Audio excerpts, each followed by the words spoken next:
21/9/2022 भगवान कहते हैं, मीठे बच्चे, बाप है गरीब निवाज। तुम गरीब बच्चे ही बाप से ज्ञान की मुट्ठी ले साहूकार बनते हो। बाप तुम्हें आप समान बनाते हैं। प्रश्न: असुरों के विघ्न जो गाए हुए हैं वह इस रुद्र यज्ञ में कैसे पढ़ते रहते हैं? उत्तर: मनुष्य तो समझते हैं असुरों ने शायद यज्ञ में गोबर आदि का कीचड़ा डाला होगा, परंतु ऐसा नहीं है। यहाँ जब किसी बच्चे को अहंकार आता है, कोई ग्रहचारी बैठती है तो जैसे कीचड़ा बरसने लगता है। क्रोध में आकर मुख से जो फालतू बोल बोलते हैं, यही इस रुद्र यज्ञ में बहुत बड़ा विघ्न डालते हैं। कई बच्चे संग दोष में आकर अपना खाना खराब कर देते हैं। माया थप्पड़ मार इंसॉल्वेंट बना देती है। ओम शांति। याद में बैठे हो तो जैसे योग में बैठे हो। हर एक जानते हैं कि हमको तमो प्रधान से सतो प्रधान बनना है। यह है गुप्त मेहनत, इसमें कोई बड़ाई की बात नहीं। बाप कितना निरअहंकारी रहते हैं, जिसमें प्रवेश करते हैं वह भी कितना निरअहंकारी है। प्रजापिता ब्रह्मा के कितने ढेर बच्चे हैं। चलन कितनी साधारण है, जैसे घर में बड़ा बाबा चलते हैं। निराकार के लिए भी कहा जाता है निरअहंकारी है, गुप्त है ना। इनको यह नहीं रहता कि हमारा शो हो, भपके से सबको पता पड़े।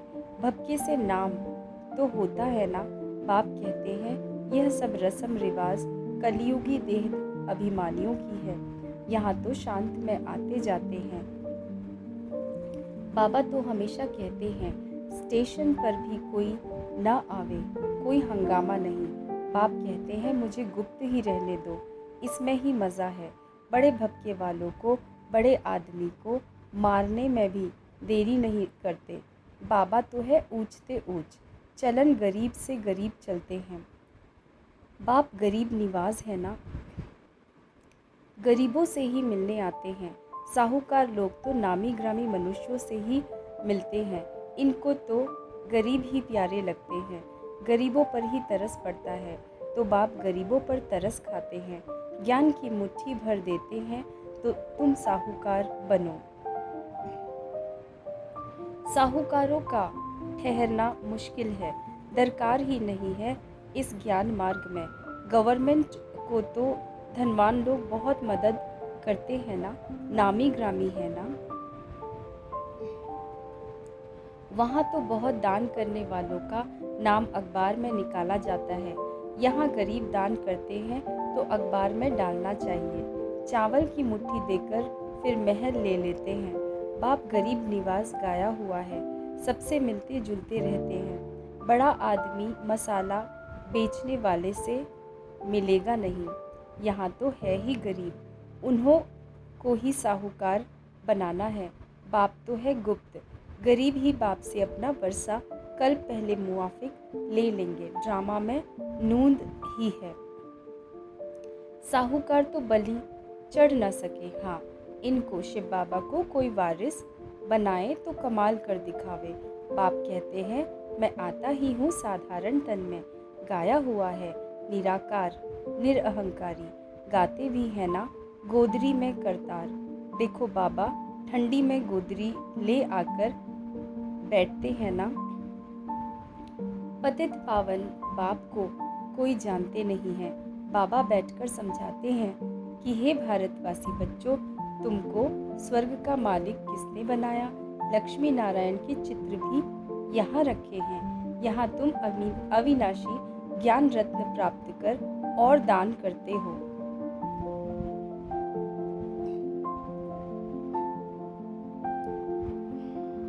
तन मन धन सब समर्पण करते हो तो इसका एवजा मिलना चाहिए। अज्ञान काल में भी बहुत दान करने वाले बड़े आदमियों पास जन्म लेते हैं। यहाँ तुम बाप के आगे सरेंडर करते हो तो पिछाड़ी में जो साहूकार बनते हैं उनके पास जाकर जन्म लेते हैं। फिर तुम वहाँ महल माड़ियाँ बनाएंगे। दुनिया तो यही होगी। बैकुंठ कोई छत में थोड़े ही रखा है। पूछो तुम्हारा बाप कहाँ गया, कहेंगे काशी वास किया और मुक्ति को पाया अर्थात स्वर्ग पधारा। परंतु अब तुम समझते हो मुक्ति जीवन मुक्ति किसको मिली नहीं है। सब यहाँ ही आते जाते हैं, कर्मों अनुसार एक शरीर छोड़ दूसरा लेते हैं। बाप कर्म अकर्म विक्रम की गति समझाते हैं। रावण राज्य में जो भी कर्म मनुष्य करते हैं वह विक्रम बन जाते हैं। बालिग अवस्था में ही हिसाब किताब बनता है। छोटे बच्चे का कुछ जमा नहीं होता। बच्चा बड़ा होता है तो उनके माँ बाप काम कटारी पर चढ़ा देते हैं। यह भी कर्म विक्रम हुआ। वहाँ माया का राज्य ही नहीं, यह एक भी मनुष्य जानते नहीं।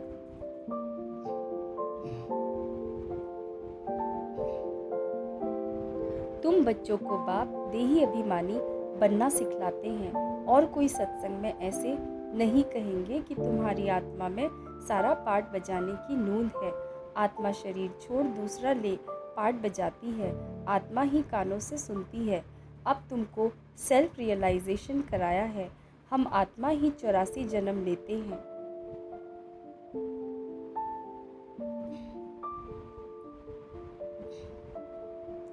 आत्मा को अब निश्चय हुआ है, देह अभिमान खत्म।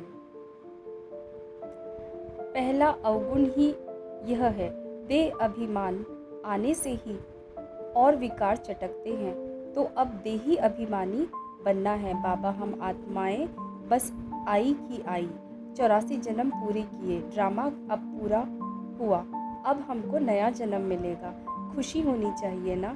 सर्प खल छोड़ता है फिर नहीं लेता है। सन्यासी यह मिसाल दे नहीं सकते। यहाँ तुम भी नई खाल लेने के पहले पुरानी छोड़ते हो, फिर वहाँ हर जन्म में आपे ही पुरानी खाल छोड़ नई लेते हो। बच्चे समझते हैं कि अब हम यह पुरानी खाल छोड़ घर जाएंगे, फिर स्वर्ग में समय पर पुराना शरीर छोड़ दूसरा लेते रहेंगे। सर्प तो बहुत बार खाल उतारता है, तुमको तो यहाँ प्रैक्टिस कराई जाती है। यह 84 जन्मों की सड़ी हुई खाल है। इनको श्याम कहा जाता है। चमड़ी शरीर काली तो आत्मा भी काली है। सोना 24 कैरेट होता है तो जेवर भी ऐसे बनते हैं। आगे खाद डालने का कायदा नहीं था, सच्चा सोना चलता था। यह गिन्नी आदि विलायत से निकलती है। विलायत में सच्ची मोहरें बनती नहीं, यहाँ ही सच्चे सोने की मोहरें थी। अब तो सब महंगा हो गया है। सोने में खाद डालनी ही है। तुम्हारे दिल में गुप्त खुशी है कि हम तो जाकर सोने के महल बनाएंगे। जैसे यहाँ पत्थरों की दीवार है वहाँ सोने की दीवार होगी। हम पारस बुद्धि बनते हैं तो महल भी सोने के बनाते हैं। पुराना सब खलास हो जाएगा। इस ड्रामा को बड़ा युक्ति से समझना होता है। नई दुनिया में सब कुछ नया होता है। यह कितनी सहज बातें हैं। अच्छा, यह भी समझ में न आए तो बाप को बड़े प्यार से याद करो। इसलिए यह सब महीन बातें बाबा ने देर से समझाई हैं। शुरू में बहुत सहज तोतली बातें सुनाते थे। ऐसे थोड़े ही कहेंगे कि बाबा ने यह सब पहले क्यों नहीं सुनाया कि आत्मा इतनी छोटी है। ड्रामा अनुसार जो कुछ पास हुआ कल पहले मुआफिक जैसे समझाया था ऐसे समझा रहे हैं। मनुष्य इस ड्रामा के बंधन में बांधा हुआ है।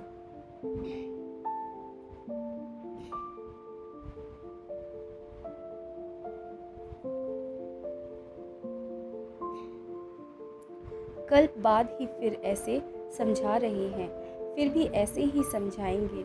बहुत बच्चे साधारण रूप देख मूंझते हैं, उल्टा बोलने लग पड़ते हैं। अच्छे अच्छे बच्चे, उनको भी माया चमाट मार देती है। समझते हैं बस जो कुछ है निराकार ही है, सो तो ठीक है ना। निराकार नहीं होता तो हम तुम कैसे होते? परंतु निराकार को तो रथ जरूर चाहिए ना। रथ बिगर क्या करेंगे? शिव बाबा क्या करेगा? रथ में आए तब तो तुम उनसे मिलेंगे, तुम ही से सुनूं, तुम ही से बैठूं, तो रथ जरूर चाहिए ना। अच्छा, साकार बिगर निराकार को याद कर दिखाओ। क्या तुमको ज्ञान प्रेरणा से मिलेगा? फिर मेरे पास आए ही क्यों हो? यह बाबा भी कहता है कि वर्षा तो शिव बाबा से लेना है। शिव बाबा कहते हैं मैं इस साधारण तन में बैठ पढ़ाता हूँ, पढ़ाई तो ज़रूर चाहिए ना। बहुत अच्छे अच्छे बच्चों का माथा ही फिर जाता है। 2-4 सेंटर खोलते तो बस अहंकार आ जाता है, फिर उल्टा बोलते रहते हैं। फिर कभी बुद्धि में आ भी जाता है कि यह हमने ठीक नहीं कहा, फिर पश्चाताप करते हैं। बाबा कहते हैं मैं साकार बिगर कैसे समझाऊंगा?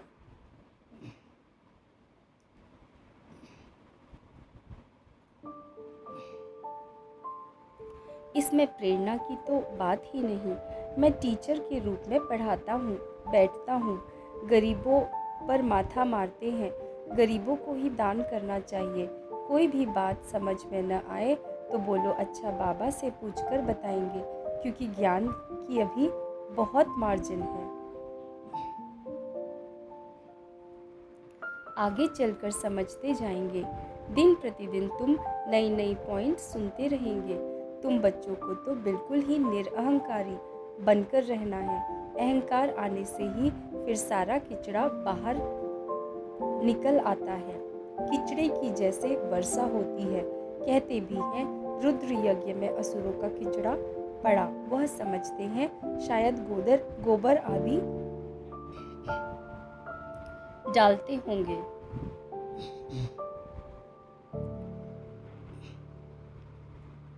सचमुच यह गोबर है। फालतू बोलने लग पड़ते हैं, क्रोध आदि करते यह जैसे गोबर डालते हैं। चलते चलते किसको ग्रहचारी बैठती है तो छटेले बन जाते हैं। माया थप्पड़ मार एकदम इंसॉल्वेंट बना देती है। कमाई में ग्रहचारी होती है ना, तब तो कहते हैं आश्चर्यवत सुनंती संग दोष में आकर अपना खाना खराब कर देते हैं। बाप कहते हैं बहुत खबरदार रहना है, संग तारे कुसंग बोरे। बाबा बिल्कुल मना कर देते हैं। बड़े आदमी के दुश्मन बहुत बन पड़ते हैं। यहाँ फिर विष का खाना न मिलने से कामेशु क्रोधेशु बन पड़ते हैं। बस हम इनको मारेंगे। बाप तो कहते हैं काम तो तुम्हारा दुश्मन है। तुम पावन देवी देवता थे, अभी कहते हो कि हम पतित दुखी हैं। बाबा कहते हैं इस ज्ञान यज्ञ में असुरों के विघ्न बहुत पड़ेंगे। शुरू से ही पढ़ते आए हैं। मुख्य है ही पवित्रता की बात। तुम पुकारते भी हो कि हे पतित पावन आओ, तो अब आए हैं पावन बनाते हैं। फिर क्यों पतित बनने चाहते हो? विकारों पर ही शुरू से झगड़ा चलता है।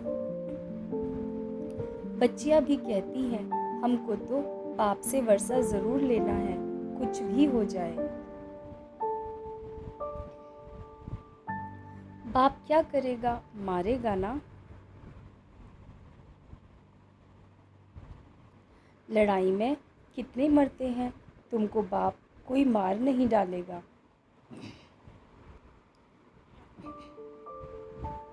हाँ, सहन जरूर करना पड़ता है। इसमें महावीरता चाहिए। शिव शक्ति का गायन तुम्हारा ही है। आदि देव को महावीर कहते हैं, परंतु अर्थ थोड़े ही समझते हैं। अब तुम समझते हो कि माया पर जीत पाते हैं और दूसरों को माया जीत बनाते हैं। दिलवाड़ा मंदिर में जगत अम्बा भी बैठी है, कोठरियों में बच्चियां भी बैठी हैं। महावीर बच्चे सब ब्राह्मण ब्राह्मणियां ठहरे। तुम्हारी बुद्धि में कितना राज है, हूबहू तुम्हारा ही यादगार है। लक्ष्मी नारायण का मंदिर भी यादगार है, गांधी की बरसी मनाते हैं। यह किया, टैगोर ऐसा था, अच्छा काम करते थे। कितनी बड़ी बड़ी जीवन कहानियाँ लिखी हुई हैं, कितने वॉल्यूम्स हैं। यहाँ तुम्हारी बुद्धि ही बड़ा वॉल्यूम है। सारी सृष्टि के आदि मध्य अंत का राज तुम्हारी बुद्धि में है। बुद्धि में ही ज्ञान की धारणा होती है। कितनी बुद्धि, किन की बुद्धि विशाल है, किन की कम है, नंबर है ना। यह है नई नॉलेज जो बाप के सिवा कोई सुना नहीं सकते। इस बाप पर बलि चढ़ने से तुमको स्वर्ग का मालिक बना देते हैं। बेहद का बाप पतित दुनिया, पतित शरीर में आकर बच्चों के लिए कितनी मेहनत करते हैं, तो ज़रूर बच्चों को बलि चढ़ना पड़े। वह शिव बाबा तो है ही निराकार दाता है ना। कहते हैं शिव बाबा हम आपको पैसे भेज देते हैं मकान बनाने के लिए। मैं तो निराकार हूँ, तो ज़रूर ब्रह्मा द्वारा ही बनाऊंगा। डायरेक्शन देता हूँ, तुम्हारे लिए बनावे। हम तो आए हैं थोड़े समय के लिए, फिर निर्वाण धाम चले जाएंगे। कितना प्यार से बैठ समझाते हैं, कितनी सहज बात है। देह सहित देह के सब संबंध त्याग। एक बाप को याद करो, चाहे जो स्वराज्य पाओ, चाहे प्रजा पद पाओ, तुम्हारे पुरुषार्थ पर है। एक एक राजा रानी के पास प्रजा कितनी लाखों के अंदाज में आती है। यह ज्ञान तो ढेर सुनेंगे। आप समान बनाने की मेहनत करनी है, पावन यहाँ बनना है। तुम जानते हो पतित पावन बाप आया हुआ है। कल पहले मुआफिक हमको समझा रहे हैं। बाप ने राज्य दिलाया था, रावण ने छीन लिया।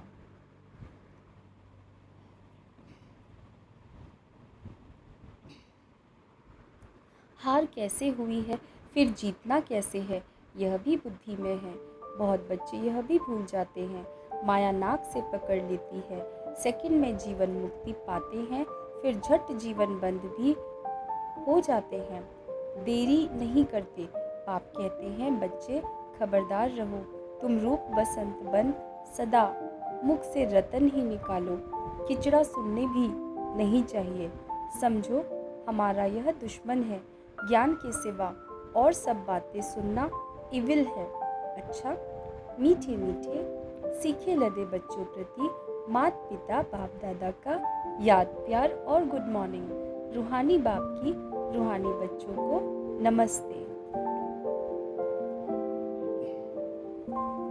धारणा के लिए मुख्य सार है। नंबर 1, पहला अवगुण जो देह अभिमान का है उसे निकालकर पूरा पूरा देही अभिमानी बनना है।